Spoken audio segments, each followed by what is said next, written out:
छोटे से गांव में जय और विजय नाम के जुड़वा भाई रहते थे। उनके पिता का कई साल पहले देहांत हो चुका था और उनकी माँ छोटी बहन को जन्म देते ही दुनिया से चल बसी। अब जय और विजय पर अपनी छोटी बहन की पूरी जिम्मेदारी आ गई थी। जय और विजय ने अपनी बहन का नाम परी रखा। वो दोनों अपनी इकलौती बहन परी को बहुत प्यार करते थे। दोनों भाई मिलकर मजदूरी करते और जो भी थोड़ा बहुत कमा पाते उससे परी को पालने की कोशिश करते थे। विजय, परी को भूख लगी है, देख कितनी देर से रो रही है। तू जाकर दुकान से थोड़ा दूध खरीद ला। हाँ ठीक है, तब तक तो परी को संभाल, मैं दूध लेकर आता हूँ। विजय परी के लिए दूध लेने चला जाता है। अचानक बहुत तेज बारिश होने लगती है। सड़क पर पानी भर जाता है। विजय का पैर एक गड्ढे में आता है और वो बहुत जोर की गिरता है। उसकी जेब में जो पैसे थे वो पानी में बह गए। अब मैं क्या करूँ, मेरे सारे पैसे तो पानी में बह गए। अब मैं परी के लिए दूध कैसे लूंगा। सामने एक चाय की दुकान थी। विजय वहाँ जाता है और उससे थोड़ा दूध मांगता है। भैया जी, मेरी बहन को बहुत भूख लगी है, थोड़ा सा दूध दे दो, मैं आपको कल पैसे दे दूंगा। सुन भाई, अगर तुझे अपनी बहन के लिए दूध लेना है तो यहाँ रखे सारे बर्तन धोकर दे दे, मैं बदले में तुझे थोड़ा सा दूध दे दूंगा। अब मैं क्या करूँ, मेरे सारे पैसे तो पानी में बह गए। अब मैं परी के लिए दूध कैसे लूंगा। विजय सारे बर्तन धो देता है। चाय वाला भैया उसे थोड़ा दूध दे देता है। विजय दूध लेकर घर आता है और जय को देरी से आने का कारण बताता है। दोनों की आंखों में आंसू आ जाते हैं। धीरे धीरे परी बड़ी हुई। अब वो 9 साल की हो गई थी। आज हमारी प्यारी बहन को क्या हुआ, इतनी उदास क्यों है। क्या हुआ परी, बता तो। जय भैया, विजय भैया, वो मेरी सहेली है ना माला, वो अपने माँ बापू के साथ दूसरे गांव में मेला देखने गई है। मुझे भी मेला देखना है, मेले में घूमना है। वहाँ पर बहुत सारे खेल खिलौने हैं। माला मुझे बता रही थी कि वो खूब मजे करेगी। बस इतनी सी बात, ठीक है, कल हम तीनों भी मेला देखने जाएंगे। पर कल तो साहूकार ने हमें ईंटें उठाने के लिए जल्दी बुलाया था। अगर हम दोनों कल काम पर नहीं गए तो वो बहुत गुस्सा होगा। वो बात तो सही है विजय, पर हम अपनी बहन के चेहरे पर उदासी भी तो नहीं देख सकते ना। और तू भी जानता है कि हमारे लिए हमारी बहन परी से बढ़कर कुछ नहीं। ठीक है, कल हम परी को मेला दिखाने ले जाएंगे। अगले दिन जय और विजय काम से छुट्टी लेकर परी को मेले में घुमाने ले जाते हैं। मेले में बहुत सारी दुकानें और खेल खिलौने थे। जय भैया, मुझे आइसक्रीम खानी है। मैं तेरे लिए आइसक्रीम लेकर आता हूँ, तू यहीं खड़ी हो। विजय, परी का ध्यान रखना। जय परी के लिए आइसक्रीम लेने चला जाता है। विजय भैया, मुझे वो पानी पूरी भी खानी है। फिर पानी पूरी खाकर तुझे मिर्ची लगेगी तो मैं आइसक्रीम खा लूंगी। जरा पानी पूरी खिलाना। भैया, मिर्ची लगी है, मुझे पानी पीना है। मैंने तुझे कहा था ना कि तुझे मिर्ची लगेगी। भैया, आपके पास पानी होगा। नहीं, मेरे पास सता पानी नहीं है, वो सामने नल लगा है, वहाँ से ले लो। विजय सामने नल से पानी भरने चला जाता है, पर जैसे ही लौटता है परी वहाँ पर नहीं होती। विजय घबरा जाता है। तब तक जय भी आइसक्रीम लेकर आ गया था। दोनों परेशान हो जाते हैं। विजय, परी कहाँ गई। मैंने तुझे कहा था परी का ध्यान रखना। अभी यहीं खड़ी थी, मैंने उसे कहीं नहीं जाने दिया। भैया, मेरी बहन जिसने अभी पानी पूरी खाए थे, वो देखा कहाँ गई है। वो वहाँ एक जादूगर जादू दिखा रहा है, उसी ओर गई है। चल विजय, उधर जाकर देखते हैं। जय और विजय देखते हैं कि मेले में एक जादूगर जादू दिखा रहा था। परी भी सब बच्चों के साथ उसका जादू देख रही थी। भैया, मेरी आइसक्रीम। प्यारी बहना, पता है तूने हमें डरा ही दिया था। तू यहाँ बिना बताए आ गई खेल देखने के लिए। भैया, मैं जादू का खेल देखने आ गई थी। हाँ ठीक है, जब देखो डरा देती है। तभी जादूगर जय और विजय के पास आता है। मुझे एक जादू में तुम दोनों की मदद चाहिए, क्या तुम दोनों मेरी मदद करोगे। अब हम दोनों पर। जय भैया, विजय भैया, मुझे आप दोनों का भी जादू देखना है, दिखाओ ना। अच्छा ठीक है, बोलो जादूगर भैया, हमें क्या करना होगा। मैं तुम्हें जादू की एक तरकीब बताता हूँ। जादूगर जय और विजय को जादू समझा देता है। अब आप सब देखेंगे कि इस आदमी के कपड़े बदल जाएंगे। इस जादू में जय स्टेज पर एक पर्दे के आगे खड़ा है और विजय पर्दे के पीछे। जय और विजय की जुड़वा की ये ट्रिक जादूगर के काम आ गई। सब इस जादू को देखकर तालियां बजाने लगे।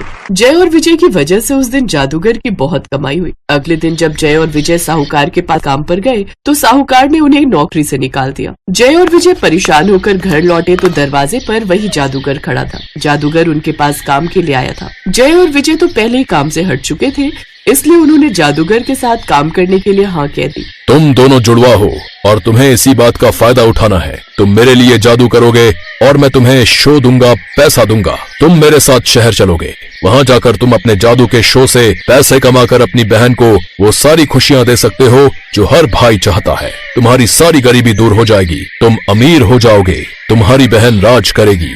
जादूगर की बातें सुनकर जय और विजय बहुत खुश होते हैं। उनका यही तो सपना था कि उनकी बहन हमेशा खुश रहे। जादूगर के शो में दोनों भाइयों ने अपने जुड़वा होने का फायदा उठाया। शो के टाइम प्लान के मुताबिक एक भाई स्टेज के पीछे रहता और दूसरा स्टेज पर। जब जादूगर एक भाई को गायब कर देता तो दूसरा भाई अचानक स्टेज पर प्रकट हो जाता। ये देखकर लोग हैरान होते और तालियों की गड़गड़ाहट से शो गूंज उठता। इस तरह जय और विजय ने अपनी मेहनत और होशियारी से अच्छी कमाई कर ली।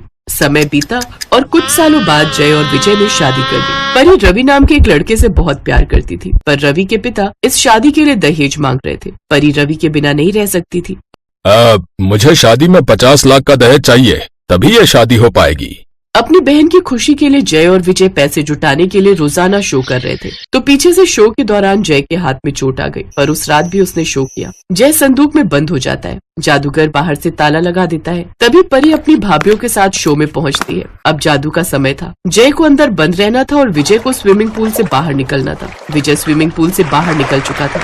तो ये है आज का जादू। मैंने अपने साथी को संदूक में बंद किया था, पर वो तो स्विमिंग पूल से बाहर आ रहा है। एक बार जोरदार तालियां मेरे इस जादू के लिए। जय अभी तक संदूक से बाहर स्टेज के पीछे नहीं पहुंचा था। वो लोग घबरा जाते हैं। संदूक को अंदर ले जाकर ताला खोल दिया जाता है। परी अपने दोनों भाइयों से लिपट कर खूब रोती है। जय, तेरे हाथ में बहुत दर्द था, इसी वजह से तू ताला नहीं खोल पाया ना? आप ठीक हो ना जय? जय भैया, विजय भैया, मुझे उस लड़के से शादी नहीं करनी जिसकी वजह से मेरे दोनों भाइयों की जान को खतरा हो। नहीं भैया, मेरे लिए आप दोनों से ज्यादा जरूरी कुछ नहीं। आप लोगों ने मेरे लिए बहुत कुछ किया है। आप दोनों मेरी माँ भी हो, मेरे पिता भी हो। आप दोनों ने मेरे जीवन में मुझे कभी किसी चीज की कमी नहीं होने दी। मुझे बस आप दोनों का प्यार चाहिए।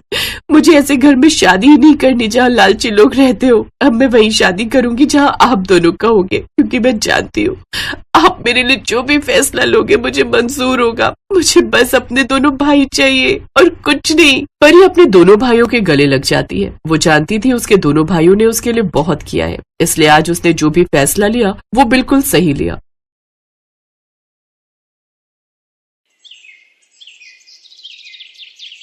सूरज और उसकी 7 बहनें माला, मधु, पूजा, सीमा, मेघा, वर्षा और किरण इस दुनिया में अनाथ हो गए। कुछ दिन पहले सुबह के समय उनके माता पिता जिस बस में मजदूरी करके शहर से गांव लौट रहे थे, उस बस का एक्सीडेंट हो गया। ये खबर जब सभी भाई बहनों को मिली तो रो रो कर उनका बुरा हाल था। रिश्तेदार भी बच्चों से पल्ला झाड़कर अपने अपने घर चले गए। माला दीदी, मुझे भूख लगी है। हाँ मेरे राजा भैया, मैं और रोटी लाती हूँ। अब क्या करूँ, जो आटा था उसकी रोटियां बना दी। सबके हिस्से में आधी आधी रोटी आई। अब सूरज को रोटी, हाँ मैं अपने हिस्से की रोटी सूरज को दे देती हूँ। माला जैसे ही अपने हिस्से की रोटी सूरज की थाली में रखने लगती है, वो देखती है उसकी 6 बहनें पहले ही अपनी रोटी का थोड़ा थोड़ा हिस्सा सूरज की थाली में रख चुकी हैं। माला दीदी, ये देखो मेरे पास कितनी सारी रोटियां। मुझे मधु दीदी, पूजा दीदी, सीमा दीदी, मेघा दीदी, वर्षा दीदी और किरण दीदी सबने अपनी रोटी दे दी। माला दीदी, हम सबको इतनी भूख नहीं थी। हाँ दीदी, सूरज हमारा छोटा भाई है। अगर वो पेट भर कर खाएगा तो हमें लगेगा कि हमारा पेट भर गया, इसीलिए हमने अपनी रोटी में से थोड़ा थोड़ा टुकड़ा सूरज को दे दिया। दीदी, मेरी प्यारी बहनों, तुम सब बहुत समझदार हो। माँ बापू के जाने के बाद सूरज बहुत उदास रहने लगा है। हमें अपने भाई को हर खुशी देनी है, खुद को कितनी भी तकलीफ हो जाए, पर हमारा भाई हमेशा मुस्कुराता रहे। अब से हम यही कोशिश करेंगे।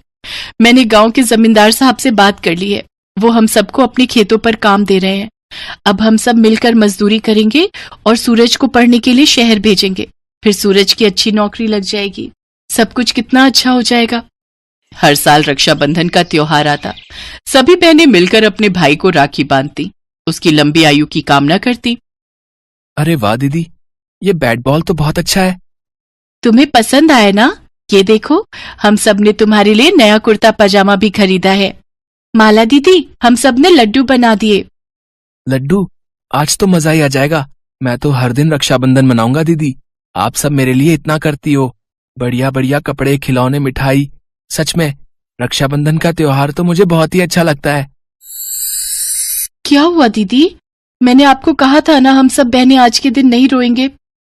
पर मधु दीदी, आज रक्षाबंधन के दिन सूरज की बहुत याद आ रही है। याद तो हम सबको आएगी ही, आखिर सूरज हमारा इकलौता भाई है, हम 7 बहनों की जान है। पर वो तो अपनी पत्नी के कहने पर चल रहा है। शहर में नौकरी लगते ही उसने हम सबको बिना बताए सुनैना भाभी से शादी कर ली। और जब पिछले साल हम सब बहनें अचानक उससे मिलने शहर गए, आपको याद है ना, सुनैना भाभी ने और सूरज ने हमारे साथ कैसा बर्ताव किया था।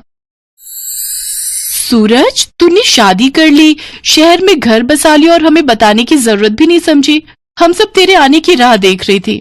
कितने साल तो तूने शहर में पढ़ाई में लगा दिए, मुश्किल से एक बार मिलने के लिए आया। ऐसा क्यों किया तूने? अरे तुम सब उसे क्यों तंग कर रही हो सकता है उसकी कोई मजबूरी होगी जो वो नहीं आया। तो क्या हुआ, हम सब बहनें उससे मिलने आ गई। सूरज मेरे प्यारे भैया, कल रक्षाबंधन है, तो हमने सोचा कि हम इस बार अपने हाथों से तुम्हें राखी बांधे, इसीलिए हम सब बिना बताए आ गए। सुनैना भाभी, ये आपके लिए कुछ उपहार लाए थे। हमने सोचा पहली बार आपसे मिल रहे हैं, आप देखकर बताओ कैसे हैं। मैं इस तरह के कपड़े नहीं पहनती हूँ, ये सब तुम जैसी गांव की गवार ही पहनती हैं। हम शहर के लोग नहीं पहनते, और मैं अच्छे से जानती हूँ तुम सब जानबूझकर यहाँ आई हो। तुम्हें पता है तुम ये 2-2 रुपए की राखी बांधकर अपने भाई से अच्छे खासे पैसे और महंगा सामान वसूल कर ले जाओगी। मैं सब जानती हूँ तुम जैसी बहनें बहुत चालाक होती हैं। तुम सब जानती हो कि सूरज एक बहुत अच्छी नौकरी कर रहा है और लाखों रुपए कमा रहा है, और हमने ये नया फ्लैट भी खरीदा है। कहीं ना कहीं तुम सबके मन में यही चल रहा होगा कि जितना पैसा तुमने सूरज पर लगाया है वो वसूलने का समय आ गया है। क्यों, मैं ठीक कह रही हूं ना? भाभी आप ज्यादा बोल रहे हो, हम सब ने ऐसा कभी नहीं सोचा। सूरज हमारा छोटा भाई है और हमें जान से प्यारा है। किरण चुप हो जाओ, भाभी के आगे मत बोलो, वो ओहदे में तुमसे बड़ी है। माला दीदी, एक बार आने से पहले बता तो देती, हमारे भी कुछ पर्सनल काम होते हैं। आप सबके सब आ गई हो अचानक से। हमें सुनैना के घर जाना था, वहां रक्षाबंधन की पार्टी है। मैं आपके साथ बैठकर यहाँ टाइम तो खराब नहीं कर सकता ना। एक काम करो, आप सब ये राखी रख दो, मैं अपने आप बांध लूंगा। सुनैना, इन सबको चाय पानी दे दो, मेरे कुछ दोस्त आ रहे हैं, मैं उनसे मिलने होटल जा रहा हूँ। सूरज, राखी और ये लड्डू। सूरज, तुम लोगों ने चाय पानी पीना है या जल्दी से बताओ, क्योंकि मेरा भी ब्यूटी पार्लर का अपॉइंटमेंट है, मुझे वहां जाना है। मेरी मॉम के घर रक्षाबंधन की बहुत बड़ी पार्टी है, कल मुझे अपने भाई के घर राखी बांधने जाना है, उसके लिए मुझे तैयार होना है। नहीं नहीं भाभी, हम कुछ नहीं लेंगे, हम चलते हैं। सभी बहनें अपने भाई सूरज को याद करके रो पड़ती हैं। तभी जमींदार साहब आ जाते हैं। माला बेटी, ये लो, मेरे मोबाइल पर शहर से सूरज की पत्नी सुनैना का फोन आया है। बात ही कुछ ऐसी थी कि मैं खुद ही चला आया, नहीं तो तुम्हें बुला लेता। लगता है सूरज किसी तकलीफ में है, सुनैना बहू घबराई हुई है। क्या हमारा भाई तकलीफ में है? जमींदार साहब, एक बार फोन मिलाकर बात करवा दो, मेरा तो मन घबरा रहा है। हेलो माला दीदी, हेलो। सुनैना फोन पर रोने लगती है। सूरज का एक्सीडेंट हो गया था जिसमें उसके कई चोटें आई थी। सूरज को खून की जरूरत थी जो उसकी बहनें ही उसे दे सकती थी, और अस्पताल में सूरज की हालत देखकर सारी बहनें फूट फूट कर रोने लगी। सूरज को बचा लो माला दीदी, उनकी हालत मुझसे देखी नहीं जा रही। घबराओ नहीं सुनैना भाभी, हमारे भाई को कुछ नहीं होगा, कुछ नहीं होगा, हम अपने भाई को कुछ नहीं होने देंगे।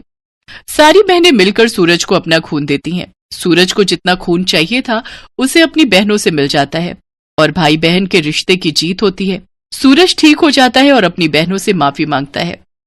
दीदी, मुझे माफ कर दो, मैंने तुम्हारे साथ क्या नहीं किया, अपनी बहनों को अकेला छोड़ दिया। मुझे भी माफ कर दो, मैं भी पैसों के अहंकार में रिश्तों को भुला बैठी थी। मैंने सूरज को आप सबसे दूर कर दिया। दीदी मुझे माफ कर दो। नहीं नहीं, तुम दोनों रो मत मेरे प्यारे भैया, हमारे होते हुए तुम्हें कैसे कुछ हो सकता है। मधु, पूजा, मेघा, सीमा, वर्षा, किरण, चलो हम सब मिलकर अपने भाई की कलाई पर राखी बांधते हैं और इस रक्षा सूत्र को बांधकर इसकी नजर उतारते हैं, इसकी सारी बलाएं ले लेते हैं। हमारा प्यारा भैया जुग जुग जिए, हम सब यही कामना करते हैं। पूरा परिवार खुशी खुशी आपस में मिल जाता है। Thanks for watching.